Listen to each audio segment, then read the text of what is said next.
নমস্কার সবাইকে। গরমের মধ্যে সবাই কেমন আছেন? আমি 3 দিন ধরে টনসিলের ব্যথায় ভুগতেছি। আজকে বানাবো চা পাতা ছাড়া চা। প্রথমে জলগুলো ভালোভাবে ফুটিয়ে নিলাম। এরপর এর মধ্যে দিয়ে দিব এলাচি,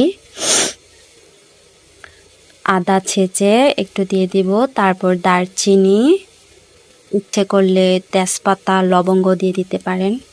এগুলো ঠান্ডার জন্য লবঙ্গ খুবই ভালো।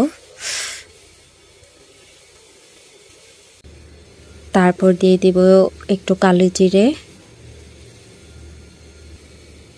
তারপর মধু।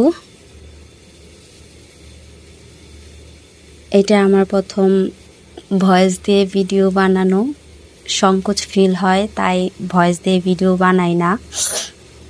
এবার